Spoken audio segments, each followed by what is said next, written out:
कोटा में अच्छी तैयारी होती है, रांची में अच्छी होती है, दिल्ली में अच्छी होती है, यहाँ ऐसी होती है। तो इनका एक ऐसा एग्जाम्पल मैं यहाँ पे जिनसे बात करने वाला हूँ, वो एक ऐसा एग्जाम्पल है जो कि फर्स्ट अटेम्प्ट में क्वालिफाई किया है और घर पे रह के तैयारी की है। एप्रिल अटेम्प्ट में जेई मेंस में 99.51 परसेंटाइल और 7500 रैंक स्कोर किया है। और अभी जो मई में आपका जेई एडवांस हुआ था उसमें मैंने 5600 रैंक स्कोर किए। Okay.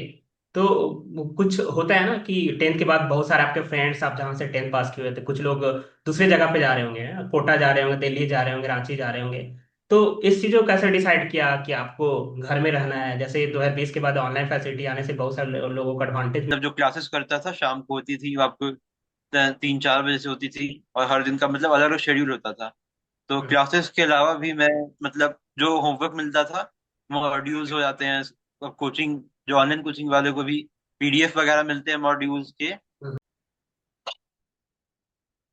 Hello friends, welcome to our channel sharp and maths. आज हम एक ऐसे शख्स से बात करेंगे जो कि जेई एडवांस क्वालिफाई किया है फर्स्ट अटेम्प्ट में विद गुड रैंक, और इनको आईआईटी खड़गपुर अलॉट भी हो गया है। तो जो मैं रेगुलर कंटेंट बनाता हूँ उससे कुछ अलग है, बट कह सकते हो कि आईआईटी जेई से ही रिलेटेड है। तो बहुत सारे ऐसे पेरेंट्स होंगे जो कि सोचते हैं कि बच्चों को कहाँ भेजना है आईआईटी जेई के लिए, मेडिकल की तैयारी करने करवाने के लिए। आफ्टर टेंथ बहुत सारे लोगों को डिसीजन में थोड़ा दिक्कत होता है, क्योंकि बहुत सारे लोग बात करते हैं कि हाँ, कोटा में अच्छी तैयारी होती है, रांची में अच्छी होती है, दिल्ली में अच्छी होती है, यहाँ ऐसी होती है। तो इनका एक ऐसा एग्जाम्पल मैं यहाँ पे जिनसे बात करने वाला हूँ, वो एक ऐसा एग्जाम्पल है जो कि फर्स्ट अटेम्प्ट में क्वालिफाई किया है और घर पे रह के तैयारी की है। जैसा कि मैं बता दूं कि जेई मेंस जो फॉर्म फिल होता है, जो उसमें 12 से 13 लाख ऑल ओवर इंडिया में फॉर्म फिल करते हैं। मैक्सिमम लोग टेंथ के बाद उस लाइन में जाते हैं और लोगों का ड्रीम होता है आईआईटी जाना। और 13 लाख में 2 से 3 लाख का जेई एडवांस में हो, जेई एडवांस के लिए एलिजिबल हो पाते हैं, और जेई एडवांस 2 से 3 लाख में 10,000 तक रैंक वाले को ही आईआईटी अलॉट होता है। तो उस कैटेगरी में ये क्वालिफाई किए। तो इनसे इनकी जर्नी के बारे में बातें करेंगे कि ये इनकी प्रिपरेशन का वे कैसा होता था, घर में कैसे ये अपना अपने आप को आइसोलेट करके इन्वायरमेंट बना के प्रिपरेशन करते थे, और भी बहुत सारे टॉपिक्स पे बात करेंगे। तो welcome, welcome Anshul, welcome to our channel, and very very congratulation for your remarkable achievement. Thanks. Okay Anshul, अभी जैसे आपको शायद आईटी खड़गपुर अलॉट हो गया है, तो कैसा फील हो रहा है? लाइक 2 साल प्रिपरेशन करने के बाद लोगों का ड्रीम होता है, बच्चों का ड्रीम होता है टेंथ के बाद। लाइक मेरा भी एक ड्रीम था कि आईआईटी जाऊं, बीटेक करूं, बट मैं दूसरी लाइन में आया। तो कैसा फील हो रहा है कि आपको ये फर्स्ट अटेम्प्ट में अलॉट हुआ है, और ये आर यू एक्साइटेड? जो मैं क्वेश्चन लास्ट में पूछता हूँ मैं पहले पूछता हूँ, कैसा लग रहा है? खुशी हो रही है? जी जी, मैं बहुत खुश हूँ। मतलब मुझे टॉप 5 आईआईटीज में जाने का मौका मिल रहा है, तो इसके रिलेटेड मैं काफी खुश हूँ। बिल्कुल बिल्कुल। आईआईटी खड़गपुर का एक क्या बोलते हैं, पास्ट रहा है, जहाँ से गूगल के सीईओ सुंदर पिचई जैसे निकले हैं, वहाँ से, वहाँ के एलुमनी रह चुके हैं, वहाँ पे आपको जाने का मौका मिल रहा है, तो खुशी होने की बात भी है। सो नेक्स्ट आपका, आप अपने बारे में बताओ कि आपकी रैंक्स क्या रही, जेई मेंस एडवांस, आपका प्राइमरी एजुकेशन कहाँ से हुआ, अपने बारे में थोड़ा बैकग्राउंड बताओ आप। मेरा नाम अंशुल गुप्ता है। मैं डाल्टनगंज झारखंड से हूँ। और मैंने अपनी क्लास 10 तक की एजुकेशन आईसीएससी से की थी। और उसके बाद फिर मैंने 12th अभी सीबीएसई से कंप्लीट करी। और अभी मैंने अप्रैल अटेम्प्ट में जेई मेंस में 99.51 परसेंटाइल और 7500 रैंक स्कोर किया है। और अभी जो मई में आपका जेई एडवांस हुआ था उसमें मैंने 5600 रैंक स्कोर किए। वेल, तो आप जब टेंथ दिए थे, टेंथ तक अच्छे होंगे, आईसीएसई बोर्ड से स्टडी किया था, तो पहले से क्लैरिटी थी कि हाँ मुझे क्या करना है? लाइक बहुत लोगों को क्लैरिटी होती है, मैक्सिमम लोग वहाँ जेई करना है, बट और भी ऑप्शंस होते हैं ना उस समय। एक जो इंडिया में टॉप टाइप का जो टॉप रैंक का जो एग्जाम है, यूपीएससी है, लोगों का यूपीएससी ड्रीम होता है, नीट होता है। तो आपका कैसा इंटरेस्ट था? पहले से ही क्लियर था कि हाँ मुझे जेई की तैयारी करना है और आईआईटी जाना है? क्या था, क्या रीजन था इंटरेस्ट मतलब आने? मुझे इंजीनियरिंग और टेक्नोलॉजी वगैरह में इंटरेस्ट था पहले से। कि हाँ, मुझे कंप्यूटर वगैरह में इंटरेस्ट है। उसमें थोड़ा बहुत मतलब उसमें उसके साथ चीज़ें, नई नई चीज़ें सीखना और उससे रिलेटेड प्रोग्रामिंग हो गया वगैरह उनके बारे में जानना मुझे अच्छा लगता था। और तो मैंने फिर 10th में जब मैं आया तो मैंने सोचा कि अब मुझे इसी फील्ड में कुछ अपना करियर बनाना है। तो उसके बाद मुझे पता चला कि जेई नाम का एग्जाम होता है, जो इंडिया का टॉप इंजीनियरिंग एंट्रेंस एग्जाम है, और उससे आपको इंडिया के टॉप जो आईआईटीज है उनमें जाने का मौका मिलता है। तब उसके बाद मैंने उसमें प्रिपरेशन करने के बारे में सोचा, और फिर 11th में मैंने अपनी प्रेप स्टार्ट करी। ओके।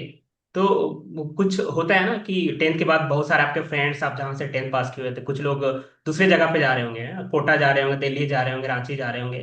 तो इस चीज़ को कैसे डिसाइड किया कि आपको घर में रहना है? जैसे 2020 के बाद ऑनलाइन फैसिलिटी आने से बहुत सारे लोगों को एडवांटेज भी मिला है।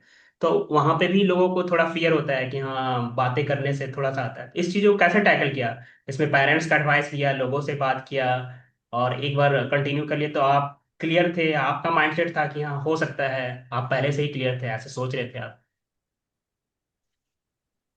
हाँ, तो मतलब मुझे ऑनलाइन एजुकेशन के बारे में पता चला था, मतलब यूट्यूब वगैरह से पता चला था। और मैंने उससे काफी कंटेंट देखा भी था, मतलब 10th के एंड के टाइम में मैंने देखा थोड़ा बहुत कंटेंट, तो मुझे लगा कि हाँ ये सब मतलब ठीक है, मतलब इससे आपका हो जाएगा, एजुकेशन के लिए सफिशिएंट है आपका प्रिपरेशन के लिए।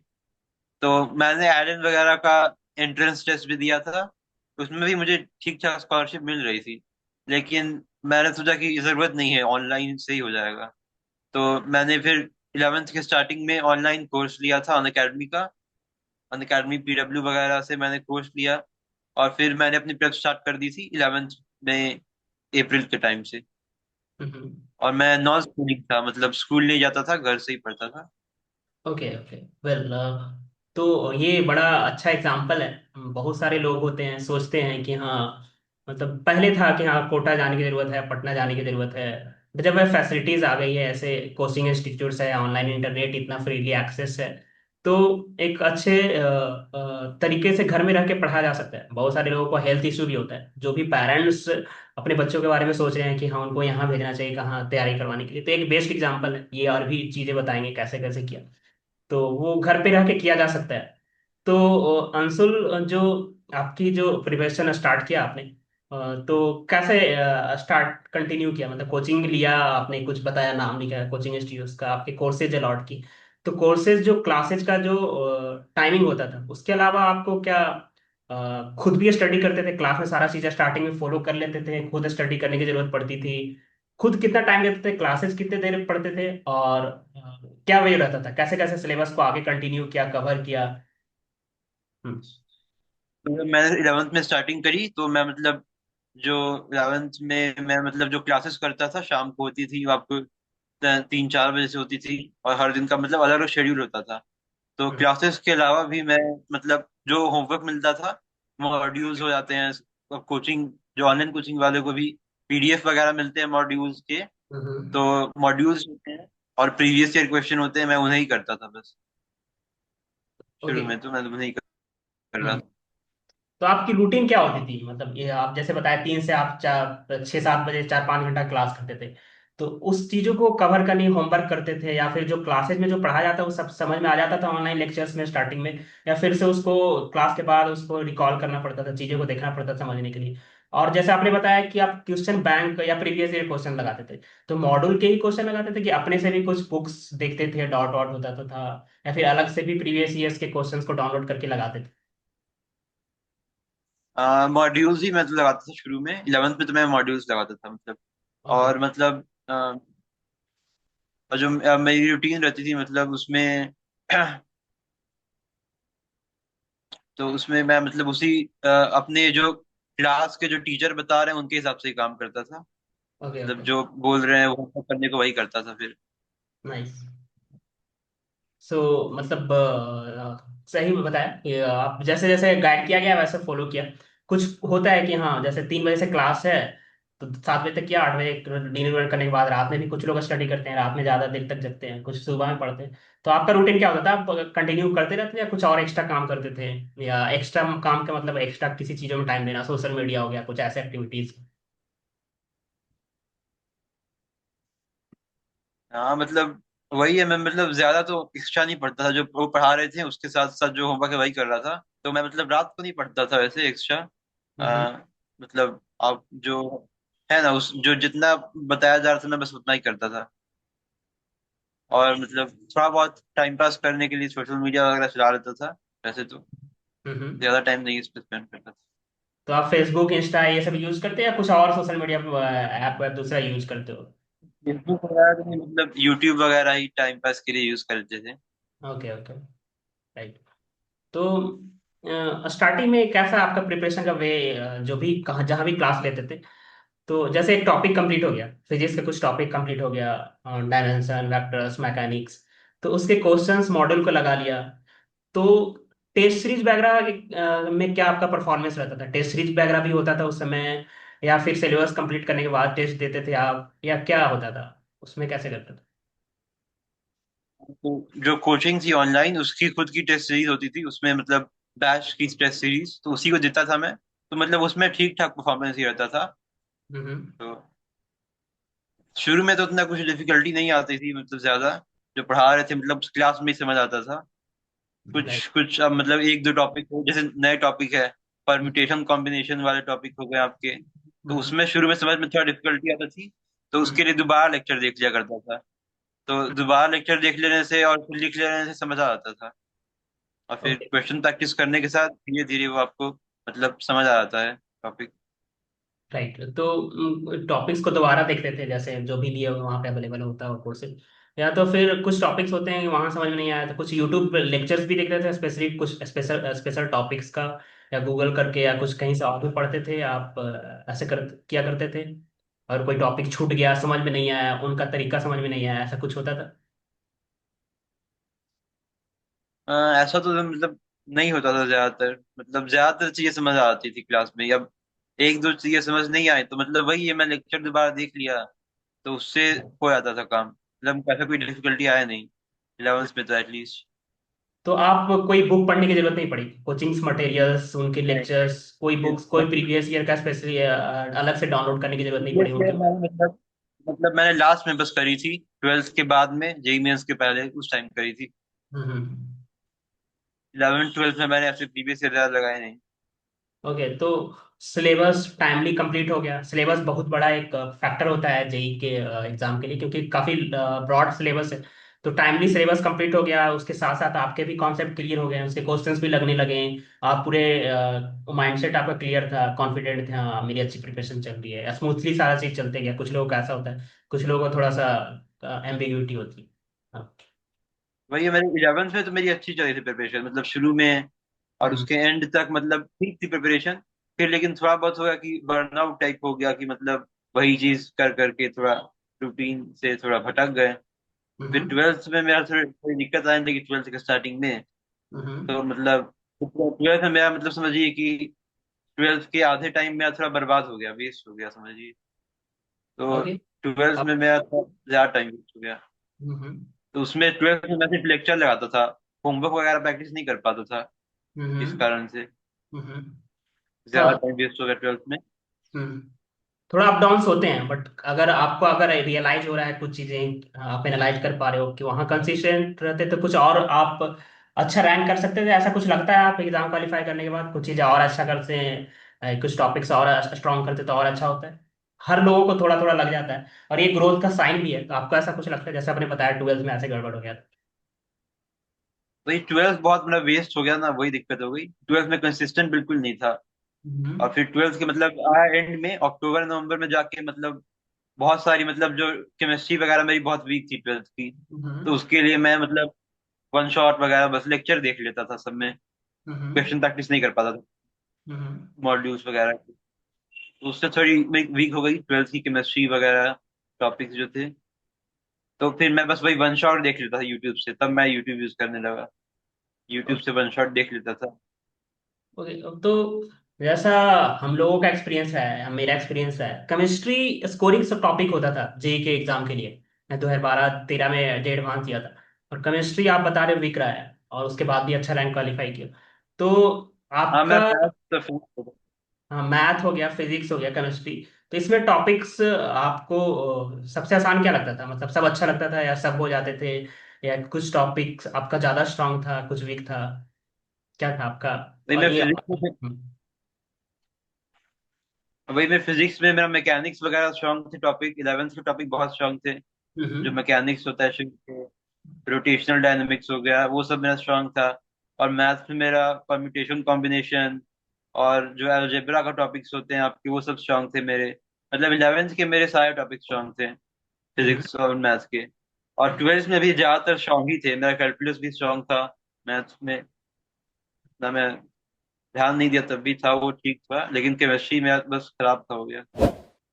ओके।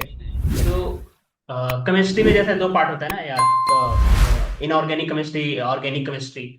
तो ऑर्गेनिक, जैसे आप जब सिलेबस देखते होगे या फिर जेई का जब पैटर्न देखोगे तो कुछ टॉपिक से क्वेश्चंस आते हैं, ज्यादा स्कोरिंग टॉपिक होता है। तो इस चीजों पे आप पॉइंट आउट करते थे, इस चीजों पे कॉन्शियस होते थे, ध्यान देते थे कि हाँ ये टॉपिक जेई मेन के सिलेबस में आता है, और जेई एडवांस के सिलेबस में आता है, इसको अच्छे से करना है। तो कहीं ना कहीं केमिस्ट्री के भी ऐसे टॉपिक्स आते थे, तो इस चीजों पे ध्यान देते थे और कैसे करते थे आप?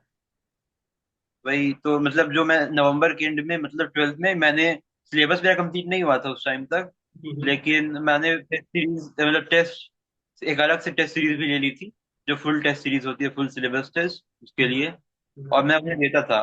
तो मैं उन्हें देता था और प्रीवियस ईयर क्वेश्चन लगाने लगा था उस टाइम तक। तो हम्म, उस टाइम जब मैं प्रीवियस ईयर क्वेश्चन लगाता था तो मुझे लगता था कि कौन पैटर्न दिख रहा है केमिस्ट्री वगैरह में, हम्म, इनऑर्गेनिक वगैरह में। बहुत मतलब क्वेश्चन लगे मुझे कि मतलब उतना पढ़ना नहीं पड़ेगा उन्हें एक्स्ट्रा, भले ही वीक है तब भी हो जाएगा काम।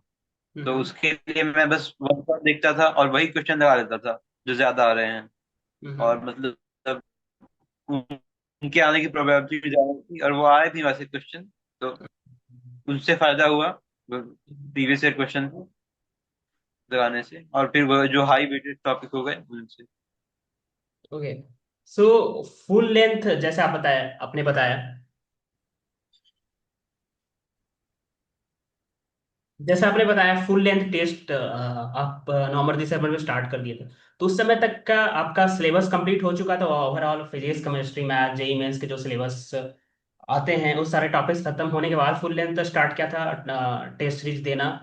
और क्या आप जेई मेंस और एडवांस का भी टेस्ट सीरीज उस समय ही देते थे, या फिर होता है कि हाँ जेई मेंस क्वालिफाई करेंगे उसके बाद देंगे, या पहले से दोनों चीज को एक साथ टेस्ट भी देते थे, प्रिपेयर भी करते थे उसी के अकॉर्डिंग, कैसा था आपका?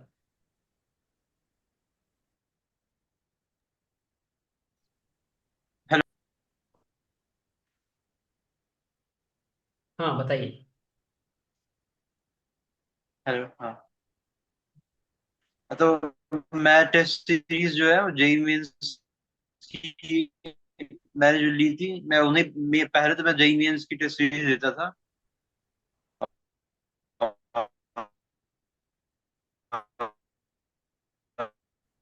हाँ, तो वही मैं मतलब, तो टेस्ट सीरीज के लिए मैं मतलब नवंबर के स्टार्टिंग में मतलब मैंने टेस्ट सीरीज ली थी जेई मेंस की। और मैं उसे ही देता रहा जेई मेंस ऐप जनवरी अटेम्प्ट तक। और उस टाइम तक मैंने मतलब एडवांस की प्रेप उतनी उस पर ध्यान नहीं दे रहा था उस टाइम, क्योंकि मेंस करीब आ गया था ना। तो हम्म। मेनली मेंस पे ही फोकस कर रहा था, तो उसके ही टेस्ट देता था। तो यहाँ पे दो चीज है कि एक तो नवंबर तक आपका सिलेबस कंप्लीट हो चुका था, मतलब सिलेबस कंप्लीट होना प्रिपरेशन नहीं हुआ एग्जाम था। नहीं हुआ था, कुछ टॉपिक्स बचा हुआ था। नहीं हुआ था। ओके तो हाँ जितने, वही, वन शॉट में। ओके मतलब ये तो इम्पोर्टेंट है ना कि आपका जेई मेन का एग्जाम है जनवरी में, तो 2 महीना पहले एटलीस्ट सिलेबस कंप्लीट हो जाए ताकि सारे अपना प्रैक्टिस कर पाए, रिवीजन कर पाए, क्वेश्चंस लगा पाए, ताकि एग्जाम का प्रेप हो पाए, राइट? वही, जब मैं सिलेबस कंप्लीट नहीं था, बस मैं सिलेबस जनवरी टाइम में कंप्लीट नहीं हो पाया था। तो हम्म, मतलब उतना अच्छा नहीं गया था उसमें। 98.6 परसेंटाइल आया जनवरी अटेम्प्ट में। हम्म, तो उसके बाद फिर मैंने इनऑर्गेनिक और ऑर्गेनिक केमिस्ट्री दोबारा पढ़ने स्टार्ट करी, क्योंकि मेरी वो दोनों बहुत काफी वीक थी। हम्म, तो उसके बाद मैंने अप्रैल अटेम्प्ट तक उन्हें कंप्लीट किया, जहां हम्म, तक मतलब वन शॉट वगैरह से डेप्थ में नहीं कर पाया उन्हें। हम्म। उसके बाद जेई मेन के एग्जाम का डे जो था, उसका एक्सपीरियंस को शेयर करिएगा, लाइक कि आपका वे कैसे था, मतलब फिजिक्स को पहले बनाया, केमिस्ट्री को पहले बनाया, मैथ को जो पहले से प्लानिंग लेके गए थे, जैसे आप टेस्ट सीरीज का वे यूज कर रहे थे, टेस्ट सीरीज जैसे देते आ रहे थे वही वे को उस दिन भी अप्लाई किया और वो एग्जीक्यूट हुआ सारा चीज? कोई ऐसा स्ट्रेस, ऐसा कुछ एंजाइटी, ऐसा कुछ परेशानी या फिर प्रेशर जैसा फील होता है, नॉर्मल थे आप? तो मतलब मैं तो उतना कॉन्फिडेंट था थोड़ा अप्रैल अटेम्प्ट के पहले। तो मैं जब एग्जाम देने गया था सेंटर पे, तो उस टाइम मतलब उन लोग थोड़ा आधा घंटा बैठा देते हैं उसके पहले, तो वही बैठ के थोड़ा मैं टाइम पास किया। तो मतलब एग्जाम जब स्टार्ट हुआ तो उस टाइम मतलब क्वेश्चन क्वेश्चन देखते ही मतलब क्वेश्चन देखा जैसे मैंने, तो मुझे लगा कि मतलब ये तो आसान पेपर थोड़ा लग रहा है इस बार। और मतलब ये पेपर पिछले वाले सेशन से थोड़ा इजी भी लगा। पिछला सेशन में थोड़ा टफ शिफ्ट था हम लोग का। हम्म। इस बार थोड़ा हम लोग का एवरेज शिफ्ट हो गया नॉर्मल। तो इस बार तो नॉर्मल शिफ्ट था, तो उसके हिसाब से मतलब मैंने ठीक ठाक परफॉर्मेंस दिया। मुझे मतलब पेपर में उतना एंजाइटी नहीं हुआ, क्योंकि मतलब कुछ कुछ क्वेश्चन ही टफ थे, उतने टफ क्वेश्चन थे नहीं। तो हम्म। मतलब उसी हिसाब से कट ऑफ भी थोड़ी ऊपर थी इस बार। ज्यादा आसान पेपर होने से कट ऑफ भी बढ़ जाता है ना, तो कट ऑफ भी ज्यादा थी शिफ्ट की, लेकिन तभी मैं परफॉर्मेंस उसके हिसाब से ठीक ही गया। राइट। तो आप जब जेई मेन के बाद जेई एडवांस का प्रिपरेशन स्टार्ट किए तो बाद में कुछ रियलाइजेशन हुआ कि जेई एडवांस का प्रिपरेशन पहले से भी किया जा सकता है? कहीं ना कहीं हम सिलेबस तो वही चीजें पढ़ ही रहे हैं, बट कुछ सिलेबस छोड़ने वाले भी होते हैं, क्योंकि जेई मेन का हाँ। सिलेबस जेई एडवांस का सिलेबस डिफरेंट होता है। तो हमें ये भी ध्यान में रखना है कि जो सिलेबस का पार्ट नहीं है उस पर नहीं पढ़ेंगे, क्योंकि हमें स्कोर करना है, हमें रैंक करना है, हमें एग्जाम के बारे में सोचना है। तो और दूसरी चीज ये है कि जेई मेन का जो लेवल है एग्जाम क्वेश्चंस का लेवल, और जेई एडवांस का जो लेवल है, वो दोनों में आपने डिफरेंस खुद से एनालाइज किया? जो आप यहाँ पे शेयर करना चाहें, आपका उस पे एनालाइजेशन क्या रहा? तो मतलब हाँ, जे एडवांस में सिलेबस में कुछ डिफरेंस तो होते ही हैं। जैसे केमिस्ट्री में कुछ कुछ चैप्टर जो आपके मेन से रिमूव हो चुके हैं लेकिन एडवांस से नहीं हुए हैं, तो उन्हें भी पढ़ना हम्म। पड़ता है।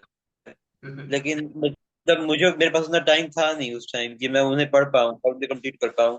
तो उस कारण से मतलब नहीं कंप्लीट हो पाया था पूरा एडवांस का सिलेबस एडवांस के हम्म। पहले। हम्म। केमिस्ट्री वगैरह में थोड़ा मतलब वीक ही रह गया था। हम्म। उससे क्वेश्चन आए भी थे पेपर में, लेकिन मैं बना नहीं पाया था क्योंकि मुझे आज ही नहीं चैप्टर। हम्म। तो मतलब हाँ, तो सिलेबस डिफरेंस तो होता ही है। तो आपको उसके लिए भी अलग से पढ़ना पड़ेगा, एडवांस के लिए भी जो चैप्टर थोड़े बहुत जो एडवांस में है लेकिन मेंस में जो नहीं है उन्हें पढ़ना पड़ेगा एक्स्ट्रा। ओके। तो पहले से क्या उस टॉपिक को प्रिपरेशन किया जा सकता है? जैसे उसके टेस्ट सीरीज को पहले से भी लगाया जा सकता है, बाद में आप जब दे दिए क्वालिफाई कर गए तो कुछ एनालाइजेशन होता है, जब हम अकेले में टाइम देते हैं तो पता चलता है कि हाँ, हम पहले से भी एडवांस का टेस्ट सीरीज दे सकते थे, उसकी भी प्रिपरेशन कर सकते थे, उसको भी साथ में लेके चल सकते थे। और दूसरा क्वेश्चन मैंने जो पूछा कि हाँ, मतलब लेवल में कितना डिफरेंस लगता है आपको? मतलब जैसे सेम टॉपिक्स, ऑर्गेनिक का ही कुछ जैसे फिजिकल केमिस्ट्री का ही कोई क्वेश्चन अगर कुछ टॉपिक से है ना, आइडियल गैस वगैरह से, और वही जेई एडवांस का है, तो दोनों के क्वेश्चंस के लेवल में डिफरेंसेस होते हैं? ज्यादा दिमाग लगाना होता है, ज्यादा टफ होता है, ज्यादा लेंदी होता है? कैसा फिजिक्स का उसी तरह से बात करें तो कहीं ना कहीं पता तो चल ही जाता है। तो उसके बारे में थोड़ा सा बताइएगा।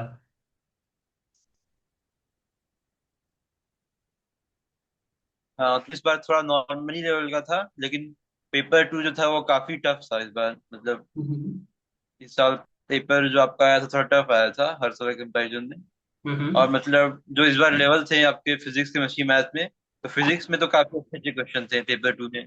मतलब वो आपके ओलंपियाड वगैरह क्वेश्चन थे काफी सारे, जो मतलब होते हैं टफ वाले। और फिर आपके मैथ्स में भी अच्छे क्वेश्चन थे। केमिस्ट्री इस बार थोड़ी इजी आई थी, लेकिन मेरी केमिस्ट्री वीक थी थोड़ी, तो उसमें मुझे थोड़ा परेशानी तब भी हुई। और मेंस के कंपैरिजन में तो लेवल काफी ऊपर ही होता है तीनों सब्जेक्ट के। केमिस्ट्री जो होती है मतलब समझिए कि वो वही है जो आपकी थोड़ी बहुत है जो कम डिफिकल्ट रही। हम्म। और आपकी दोनों ही सब्जेक्ट अच्छे खासे डिफिकल्ट थे, फिजिक्स और मैथ्स। और मैथ्स जो आपका मेंस में भी काफी टफ आता है। मतलब मैथ्स मेंस के भी जो अच्छे क्वेश्चन पूछता है अब, तो मतलब आपको एडवांस में भी लगेगा कि हाँ अच्छे क्वेश्चन है, मेंस में भी लगेगा कि अच्छे क्वेश्चन है मैथ्स में। लेकिन फिजिक्स में डिफरेंस आपको साफ साफ पता चलेगा। मतलब कि फिजिक्स तो बहुत आसान रहती है मेंस में, इसमें आपकी काफी टफ आती है फिजिक्स। और केमिस्ट्री से भी अच्छे खासे क्वेश्चन रहते हैं, फिजिकल वगैरह से आपके कैलकुलेटिव क्वेश्चन आ जाते हैं। इस बार कोई क्वेश्चन ऐसे थे, बहुत सारे डेसिमल वाले आंसर थे। इस बार हम लोग के नेगेटिव में भी आंसर थे, नेगेटिव वाले आंसर। तो उससे भी लोगों को काफी तकलीफ हुई। मतलब सो कोई एक्सपेक्ट नहीं करता कि नेगेटिव आंसर रहेगा इतने सारे। तो उससे भी कोई प्रॉब्लम हम्म। इंटीजर टाइप में। और फिर इस बार बोनस भी ज्यादा नहीं, एक क्वेश्चन को छोड़ के बोनस भी नहीं है इस बार क्वेश्चन।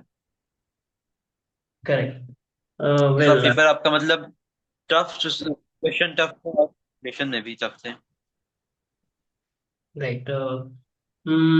तो आपका जो वे था कि आप जेई एडवांस, जेई मेन के एग्जाम के बाद जेई एडवांस का प्रिपरेशन किए, तो उस समय आपने जो टॉपिक्स छूटा हुआ था पढ़ा, टेस्ट सीरीज करना स्टार्ट किया उस समय? टेस्ट सीरीज में कॉन्फिडेंट थे? कैसा परफॉर्मेंस रह रहा था? लग रहा था जेई एडवांस में अच्छा करेंगे, और कैसा वो एग्जीक्यूट हुआ? तो now come to the JEE advance question.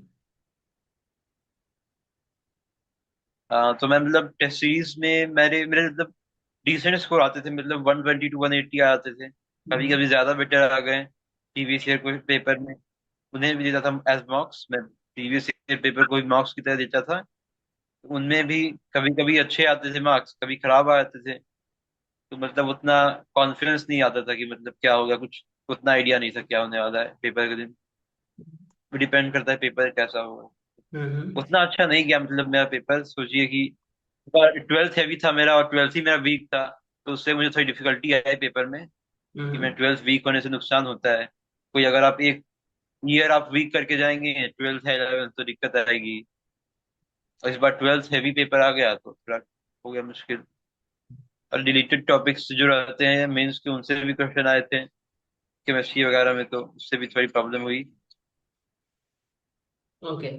So now you can suggest to that aspirants who are going to appear in next upcoming exam, तो उनको आप बता सकते हो कि हाँ, जेई एडवांस का हम लोग पहले से थोड़ा सा प्रीवियस ईयर का लगाना स्टार्ट कर सकते हैं। जैसे जेई मेंस का लगा रहे हो, जेई एडवांस का भी लगा सकते हैं। और जो आपने गलतियां किया, उस चीजों को एनालाइज करके लोगों को क्या सुझाव दे सकते हैं?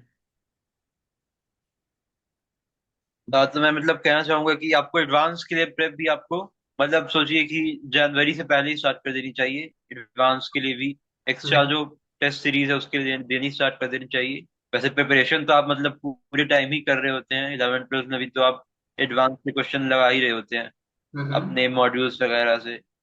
तो मतलब आपको ये करना है, कंसिस्टेंसी लूज नहीं करनी है। मतलब कि ट्वेल्थ स्टार्ट हुआ तो कंसिस्टेंसी लूज कर दी है, या 11th में नहीं समझ आ रहा तो कंसिस्टेंसी लूज कर दी, वैसे नहीं करना है। मतलब ये आपका जो गेम है वो कंसिस्टेंसी का है मेन। अगर आप कंसिस्टेंटली 2 साल पढ़ेंगे तो मतलब काफी आसानी से क्लियर किया जा सकता है एग्जाम। करेक्ट। सो ठीक है, तो अब हम लोग लास्ट क्वेश्चन पे आते हैं, लाइक कि जैसे आप जानते होंगे, जो बड़े बड़े कोचिंग्स होते हैं, ऑफलाइन हम जब कोचिंग लेते हैं उसके फी सबसे मैटर ये करता है ना। अगर ऑनलाइन डिसाइड कर रहे हैं तो वो एक फी मैटर भी काफी लोगों का करता है। तो जो फी डिफरेंस होता है काफी हो जाता है, और उसका बेनिफिट भी है। साथ में जो घर में कुछ डिस्टरबेंस होता है, घर में कुछ ऐसे कुछ इन्वायरमेंट का, उस चीजों को कैसे बनाया जाए और कैसे माइंड को बोला जाए कि हाँ, घर से रह के कर सकते हैं। एक फी भी पेरेंट्स के लिए अच्छा है कि हाँ, बहुत कम फी में हो रहा है। आपको भी आइडिया हो गया होगा कितने एक्सपेंसेस हो जाते हैं ऑनलाइन एजुकेशन में, जेई के प्रिपरेशन में। बाहर जाए तो मेस खाना वाना करके हॉस्टल काफी ज्यादा हो जाता है, 2 से 3 लाख रुपया हो जाता है 2 साल का। तो इसमें आपका क्या है डिफरेंसेस हिसाब से, और इन्वायरमेंट कैसे बनाया जाए? हाँ तो मतलब वैसा तो मुझे कोई डिस्टर्बेंस नहीं है। हमने पेरेंट्स से सपोर्ट किया था कि हाँ घर से पढ़ रहा है तो मतलब डिस्टर्ब नहीं करना चाहिए ज्यादा पढ़ाई हम्म। लिखाई में। तो मतलब वही घर पे रहने पे थोड़ा डिसिप्लिन का इशू हो सकता है आपको कि घर से पढ़ रहे हैं, कोई देखने वाला है नहीं, तो आप मतलब कि थोड़ा बहुत हो गए, रिलैक्स हो गए ज्यादा, कॉम्प्लेसेंसी आ गया आप में कि नहीं मतलब क्या ही हो रहा है। आप प्रोक्रेस्टिनेट कर ले कि हाँ बाद में करेंगे बाद में करेंगे, वैसा दिक्कत हो सकता है। तो उसको अवॉइड करने के लिए मतलब है कि वही है, कंसिस्टेंसी आपका जो मेन चीज है। जो मुश्किल होता है ऑनलाइन में मेंटेन करना, मतलब क्वालिटी ऑफ टीचर्स और मटेरियल वगैरह तो आजकल सब अवेलेबल है। तो वही कंसिस्टेंसी आपको मेंटेन करना है। और उसके लिए आप वही आपका गोल है, आपका गोल अगर फिक्स है कि मुझे जाना है आईआईटी, मुझे इतना रैंक लाना है, तो आप मतलब सोचिए कि आपने कॉलेज जाएंगे तो वहाँ आपका कैसा माहौल मिलेगा। वहाँ आपको मतलब जो आपका ड्रीम कॉलेज है, ड्रीम ब्रांच है, उसमें जाने का आपको मौका मिल रहा है, तो उसके लिए तो आपको मेहनत करना ही पड़ेगा थोड़ा बहुत। तो वही है जो अपना आलस को थोड़ा बहुत छोड़ना पड़ेगा उसके हिसाब से। और अगर आपको सब्जेक्ट पसंद है, फिजिक्स केमिस्ट्री मैथ, तो मतलब उतनी दिक्कत नहीं आएगी। तो सही पढ़ना है 2 साल। तो मुझे पसंद था तो मुझे इतना प्रॉब्लम नहीं लगा पढ़ने में मुझे। Very nice. मतलब बहुत अच्छा की पॉइंट बता रहे हैं। अगर आपको एंजॉय आ रहा है, मजा आ रहा है, तो आपको लगेगा कि नहीं हार्ड वर्क कर रहे हैं, जस्ट एंजॉय कर रहे हैं, क्वेश्चन लगा रहे हैं, पता ही नहीं चल रहा, लोगों को लग रहा है हार्ड वर्क कर रहे हैं। और मेन पॉइंट, अगर आपका गोल है तो आपको हार्ड वर्क उसके लिए पे करने के लिए रेडी रहना चाहिए। और जैसे फी के बारे में मैं बता दूं कि काफी डिफरेंसेस होते हैं। 50 to 60 के में आप शायद जेई एडवांस तक का preparation, test series, online courses सारा कंप्लीट कर सकते हैं। So very very thank you, Ansul, and all the best for your bright futures. And IT is waiting for you. Very, very thank you. Thanks.